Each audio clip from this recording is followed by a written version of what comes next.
Failure is a part of the learning process, right? What's the risk of failure? What, you'll be embarrassed or risk of failure?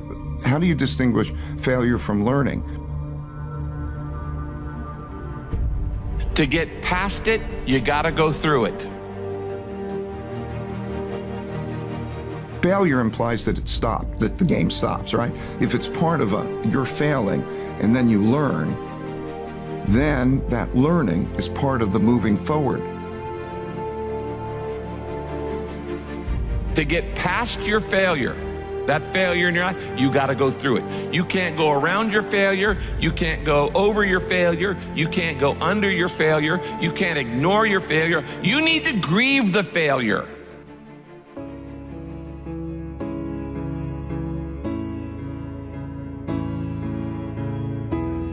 You need to feel the pain. Now, we don't like feeling bad, but grief is a good thing.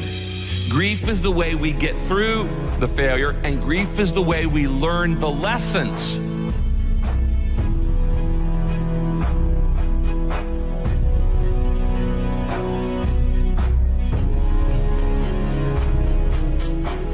When you stuff your emotions, when you swallow your emotions, your stomach keeps score.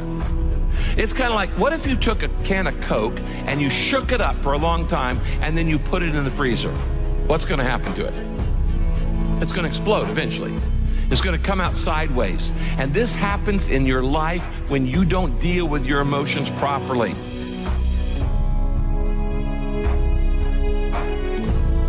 You don't minimize it. You don't rush to feel better. To get past your failure, you've got to go through the failure. That is what the process is like. Fail, learn, move forward, and constantly do that. So often, we want to just, when we fail, we want to just forget it, push it aside, stuff our emotions, and then immediately go to the next thing. You want to know why most people can never get anywhere in life? Why most people never live, never experience, never build, never do anything worthwhile in life? You know why? Because most people's egos are so inflated and so fragile that they won't allow people to see them be bad at something.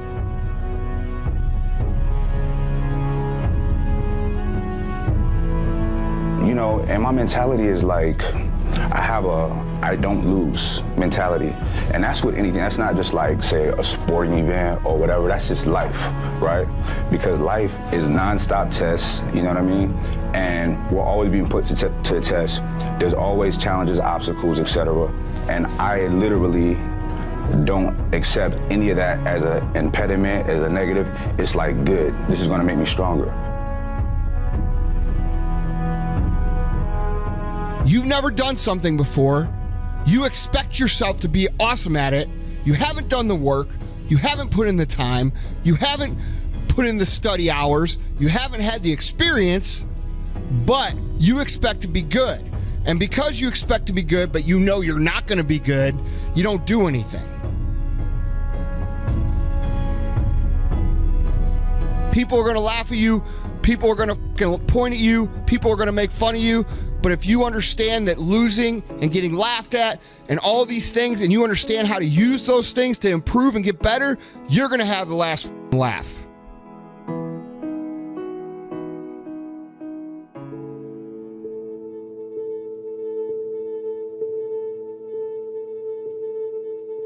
You can only have two things in life: reasons or results. Folks will always point out reasons on why they're not living their dream, on why they're not manifesting their greatness. They will always be able to point those things out, but none of those things count. The only thing that counts are results, and results don't lie, ladies and gentlemen. They tell it all. Judge a tree by the fruit that it bears, not the ones that it might talk about, not the ones that it might wish for or think about or affirm about, but the fruit that it actually bears. Here's to the dream chasers. Here's to the kings that wake up every day with relentless effort to taste their dreams. To the people who are wise and strong to know that the opinions of men and women are only distractions from your divine destiny. See, people walk around every single day talking about what another man or woman can accomplish because they can't stand the look of happiness on another individual's face. When they hate, you shine. When they throw shade, you become the sun. See, the thing about success, it ends all doubt. There's no better feeling in the world than telling someone, I told you so. No longer will we say what we can't do. From now on, we're going to say what we can do. Because we all have a special gift. Some just want to talk about it, and others want to apply a plan to achieving it. Every night, you write on your dream board. You create the blueprint that will lead to a beautiful design that you have created. Let's take our dreams back from the dream killers. Let's show them that your gift is for you and it was never meant for anyone else. So today, when you step out the door and you close that deal, hit that home run, make that game-winning shot, or make that key tackle, I want you to look up and tell the world, this is for the dreamers that jumped.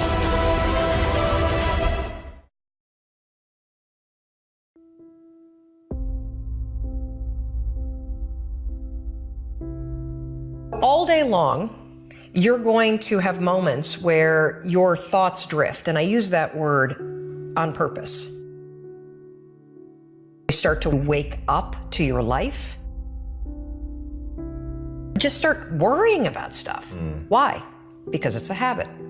Because when you're not paying attention, your brain shifts from you being a decision maker and paying attention to you just kind of spinning things on autopilot, and one of your habits is worrying. Now what you're going to do, because your mind is actually ready to receive a different thought because of the counting, now you can put in an anchor thought.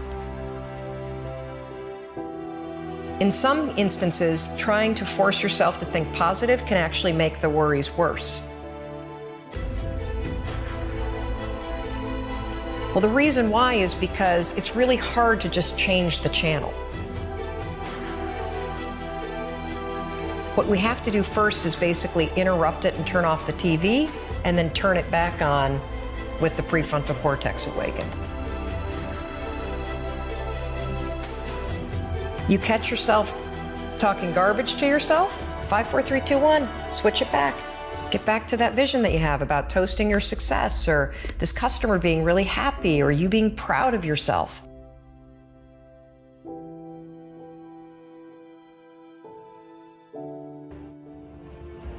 Ask yourself, what experiences do I want to have? Who do I want to wake up with? What type of house do I want to live in? What countries do I want to visit? What type of family life do I want? What dog do I want? The beautiful thing about experiences is often they don't require that much money. It's crazy, we associate money with happiness, that often the most beautiful experiences in life require no money. Almost any human being today can fall in love, can make a baby. These are some of the most profound experiences I've had. So the first thing is you make a list of your experiences. Now the second thing is you ask yourself this question: how do I have to grow? We crave growth. Human beings are growth-driven machines.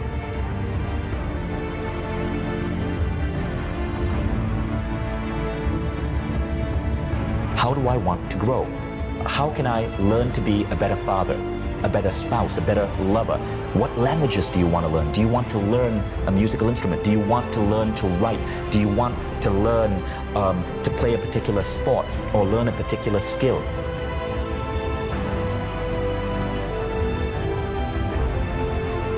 What many people don't realize about the world is that growth is a goal in itself. It's one of the key things that drive us forward as human beings, but very few people write down growth. You've learned entrepreneurship? Great, mentor someone, mentor a kid. So your list of contributions becomes your steps for you to give back to the world, because that takes you beyond pure happiness into fulfillment. If you want to be happy, make other people happy.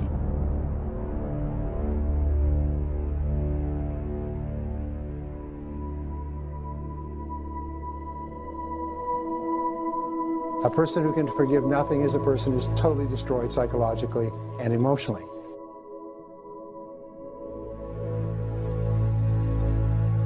Forgive your parents.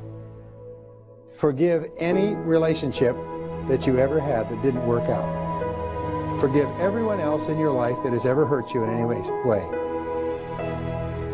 Forgive yourself. Forgive yourself.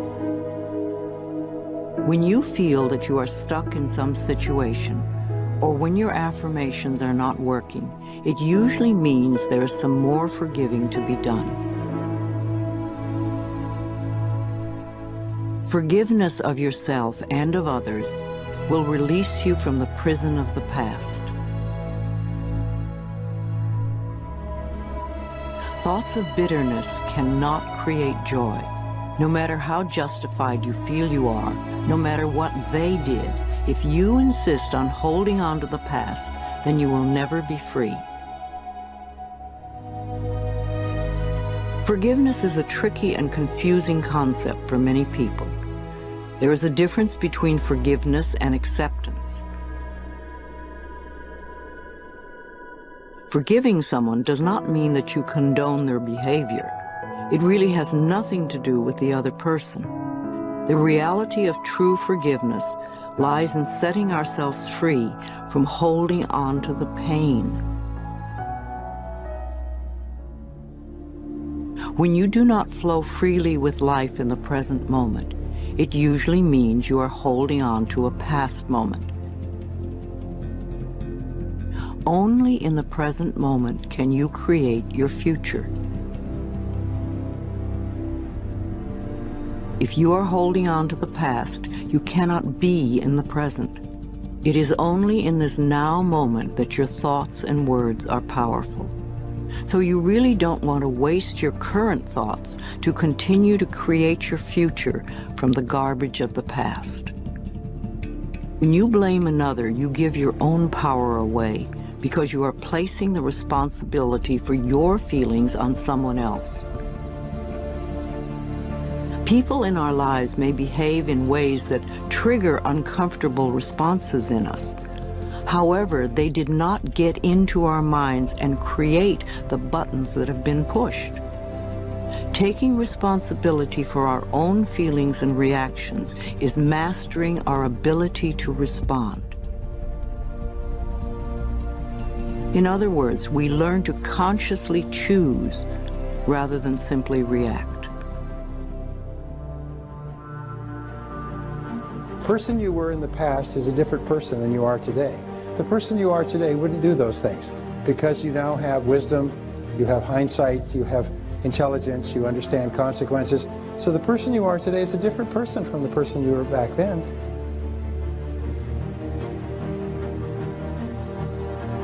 So don't keep beating yourself up because that other person, another person, did something that today you disapprove of. All right? Just let yourself go. Let yourself off the hook.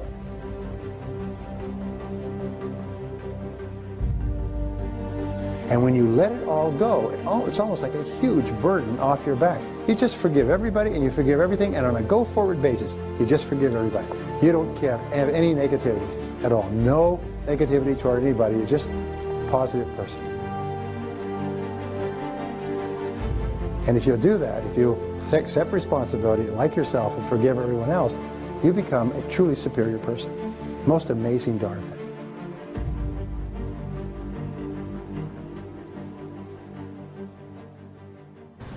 You know, I think all of us need to be on guard against arrogance, which knocks at the door whenever you're successful. Have you lived through that? Oh, sure. Oh, sure. Now, by that, correct me if I'm wrong, you had an incredible high with the initial success of Apple, and then other competitors get in, and it's sobering. Well, as you may know, I was basically fired from Apple when I was 30, and was invited to come back 12 years later. So that was difficult when it happened, but maybe the best thing that ever happened to me. There wouldn't be a Pixar if that hadn't happened. And so, you know, you move on, life goes on, and you learn from it. I thought at that moment, what a circle of life. You know, life is just always mysterious and surprising, and you never know what's around the next corner.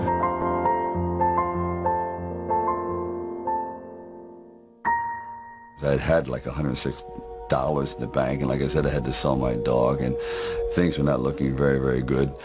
My $40 car had just blown up, so I was taking a bus to work. I had no film history, no real film knowledge. I was just working from, I guess, instinct, and I knew this was like the moment of truth. And they said, "Sylvester, you ready?" I said, "No, but Rocky is." Because so often I had gone to fight films or sporting films. "Yes, we're going to go out there, we're going to knock him out, you're going to win." I said, "No, because I'm not going to win. I'm going to get destroyed. But if I can just be lucid, if I can still be standing on my feet, you know what, then life isn't so bad." And I think, again, symbolically, at the very end of our lives, if we can still say, you know, we were never humbled, we were knocked down, but we got up, and I can say, I lived life with integrity, and I took all the blows, and I still prevailed, I think that's a good epitaph for anyone, and that's what I tried to capture in this film. But more importantly, you can't be alone. To really succeed, no man really is an island. When you find the right components in your life, the right people that gel with you, then you feel as though you're invincible.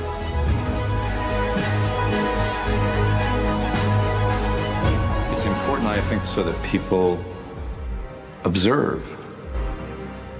You know, we have so many things in our lives to distract.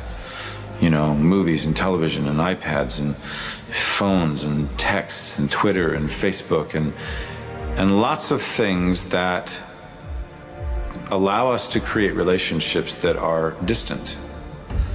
And sometimes it's really important to just stop and look at the person in front of you and look at the situation in front of you and say to yourself, what would this look like if I was standing outside of this situation and looking at it from a different perspective? Or what if I was in their shoes and that was happening to me?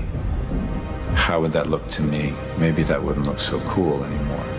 Maybe if I saw this on film later and someone showed this to me, I would feel embarrassed about having stood in that room and said nothing and done nothing. That's where we have to get. We have to get to a place where people no longer have to ask those questions. My brother and I were starting our first company. Instead of getting an apartment, we just rented a small office and we slept on the couch. And we showered at the YMCA. And we're so hot up, we had just one computer. So the website was up during the day, and I was coding at night. 7 days a week, all the time. And I mean, if you do simple math, say like, okay, if somebody else is working 50 hours and you're working 100, you'll get twice as much done in the course of a year as the other company. Rather than reasoning by analogy, you boil things down to the most fundamental truths you can imagine, and you reason up from there. And this is a good way to figure out if something really makes sense, or if it's just what everybody else is doing. Now is the time to take risk. I would encourage you to take risks now. Do something bold. You won't regret it. Thank you.